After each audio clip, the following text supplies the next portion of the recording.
O controle administrativo na administração pública, fundamentos e práticas.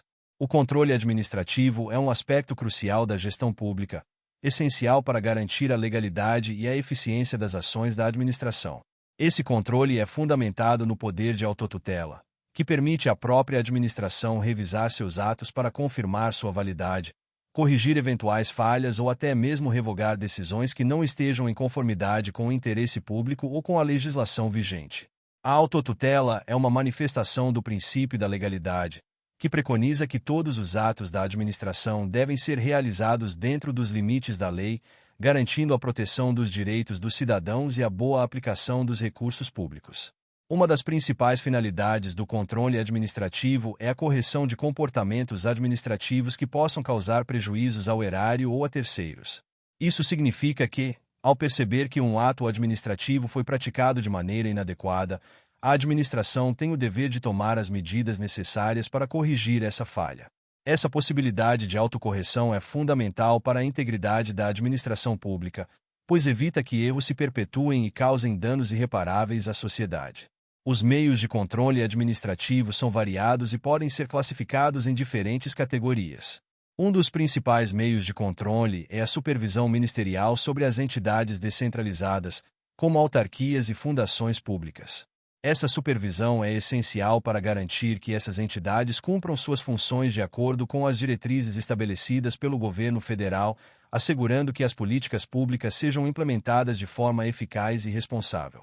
Outra forma de controle administrativo é o controle hierárquico, que ocorre dentro da própria estrutura da administração direta.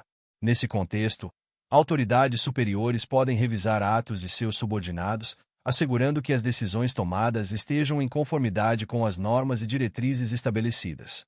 Por exemplo, um secretário de um departamento pode anular ou modificar uma decisão tomada por um diretor, garantindo que a atuação administrativa se mantenha alinhada aos objetivos do órgão. É importante ressaltar que, no sistema jurídico brasileiro, não há exigência de esgotamento da via administrativa antes de se recorrer ao Poder Judiciário.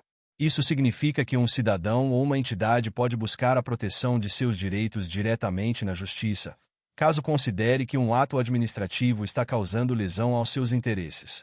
Essa disposição é um importante instrumento de defesa dos direitos dos cidadãos, garantindo que a administração não tenha total liberdade em suas decisões. Entretanto, existem exceções a essa regra, especialmente em relação às questões que envolvem o direito desportivo. De acordo com a Constituição Federal de 1988, no caso do direito desportivo, é necessário esgotar a via administrativa antes de recorrer ao judiciário. Isso demonstra a importância de um devido processo dentro das organizações esportivas, promovendo a autocomposição e a resolução de conflitos internamente antes de se buscar a judicialização. Além disso, o controle administrativo não se limita apenas à correção de erros. Ele também envolve a avaliação contínua da eficiência e da eficácia das ações governamentais. A administração deve constantemente monitorar seus atos e políticas, avaliando se estão alcançando os resultados esperados e se estão sendo executados de forma econômica. Essa avaliação é fundamental para a melhoria contínua dos serviços públicos e para a satisfação das demandas da sociedade. Um exemplo prático do controle administrativo é o processo de avaliação de desempenho de servidores públicos. A administração pode implementar mecanismos para revisar e avaliar o trabalho de seus servidores, permitindo a identificação de áreas que necessitam de melhoria e a promoção de ações corretivas. Essa prática não apenas contribui para a eficiência da administração, mas também assegura que os servidores sejam responsabilizados por suas ações e decisões. Outro aspecto importante do controle administrativo é a possibilidade de se instaurar processos disciplinares para apurar a conduta de servidores que tenham agido de forma inadequada ou irregular. Quando há indícios de infrações cometidas por um servidor, a administração pode iniciar uma investigação para apurar os fatos, se necessário, aplicar sanções disciplinares. Essa prática é essencial para a manutenção da ética e da integridade dentro da administração pública. A transparência também é um componente vital do controle administrativo. A administração deve disponibilizar informações sobre seus atos e decisões, permitindo que a sociedade possa acompanhar e fiscalizar sua atuação. A publicidade dos atos administrativos é um mecanismo de controle social que fortalece a democracia e promove a participação cidadã.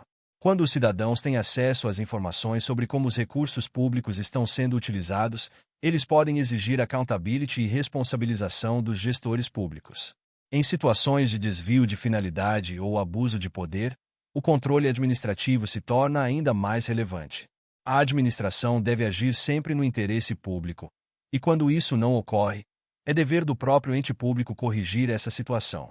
Por exemplo, se um ato administrativo é realizado com fins pessoais ou em benefício de um grupo específico, é fundamental que haja um mecanismo de controle que permita a revisão e a correção desse ato, garantindo que o interesse coletivo seja priorizado. A interação entre controle administrativo e controle judicial também é significativa. Enquanto o controle administrativo busca a autocomposição e a correção interna, o controle judicial serve como um mecanismo de garantia dos direitos dos cidadãos frente a abusos da administração. Em situações onde o controle administrativo não é suficiente para corrigir irregularidades ou quando a administração age de maneira abusiva, o judiciário se torna um recurso vital para a proteção dos direitos e garantias fundamentais. Por fim, é importante destacar que o controle administrativo não deve ser visto apenas como um mecanismo de fiscalização, mas também como uma oportunidade de aprendizado e melhoria contínua dentro da administração pública. A partir da análise crítica de suas ações, a administração pode se adaptar e inovar, buscando sempre a melhor forma de atender às necessidades da sociedade. Essa abordagem proativa no controle administrativo pode levar a um serviço público mais eficiente, transparente e responsivo. Em resumo, o controle administrativo é um elemento essencial para a boa governança. Por meio de mecanismos de supervisão, autocorreção e avaliação, a administração pública tem a oportunidade de garantir que suas ações estejam em conformidade com a legislação e em sintonia com os interesses da sociedade. A efetividade desse controle é fundamental para promover a confiança dos cidadãos na gestão pública e para assegurar que os recursos públicos sejam utilizados de forma responsável e ética. Muito obrigado! E não se esqueça de curtir o vídeo, de se inscrever em nosso canal e de compartilhar o vídeo com amigos e familiares para aumentar essa rede do bem. Ative o sininho também para receber todas as notificações dos novos vídeos. Até mais!